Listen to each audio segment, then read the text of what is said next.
আমাদের আমিরে জামাত নিজে মানে শপথ নেওয়ার পরের দিন দেখলেন ওনারা পরিষ্কার পরিচ্ছন্নতায় ঢাকা মিরপুরে নিয়ে গেছে নিজে। আমাদেরকেও আদেশ দিয়েছে যে প্রত্যেক এমপি 299 জন এমপি আছে, প্রত্যেকের আদেশে এই যে আপনার নিজ এলাকায় যে পরিষ্কার পরিচ্ছন্নতায় প্রত্যেককে নিয়ে উদ্যোগ নেবেন। তা আমরা যেহেতু ওই যে বললেন যে 250 জায়গায় 1500 হয়ে যাচ্ছে, অলরেডি খোঁজ নিয়েছে এখানে 250 বেডের আর একটা হাসপাতাল অলরেডি কুষ্টিয়ায় বানানোর চিন্তাভাবনা আছে সামনে। এরপরে আমাদের কুষ্টিয়া বিশ্ববিদ্যালয় মেডিকেল কলেজ হওয়ার জন্য পাশে জায়গা অনেক একবার করা আছে, এগুলো নিয়ে শিক্ষা মন্ত্রণালয়ে আমি যাব দেখি কয়েকদিনের ভেতরে। তো পরিষ্কার পরিচ্ছন্নতা শুধু এই লোক দেখানোর জন্যে বা সাংবাদিকদের নিয়ে না, আমরা মানুষের মানে মন পরিষ্কারের মাধ্যমে এই বাইরের পরিষ্কার করা দরকার। আমিরে জামাত আমাদের বিরোধী দলীয় নেতা, উনি একেবারে স্পষ্টভাবে আমাদের এমপিদের সামনে এই ট্রেনিং চলাকালীন জানিয়েছে যে আমরা ভালো কাজ এসে যেই করুক, এখানে দল বেদল আমরা না, ভালো কাজ যেই করুক সাহায্য করব এবং সহযোগিতা করব। এই জায়গায়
সবাই তো কাজ করেন ভাই, উনি করেছেন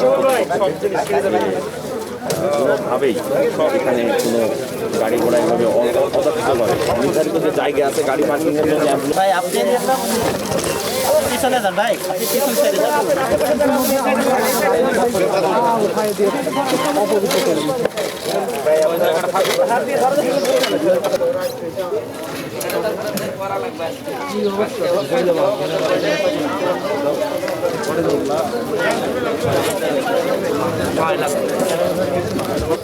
আমাদের প্ল্যান ছিল ওই রাস্তার পোল দিয়ে আমরা ঢুকাবো, আর একটা জায়গা বড় জায়গা আছে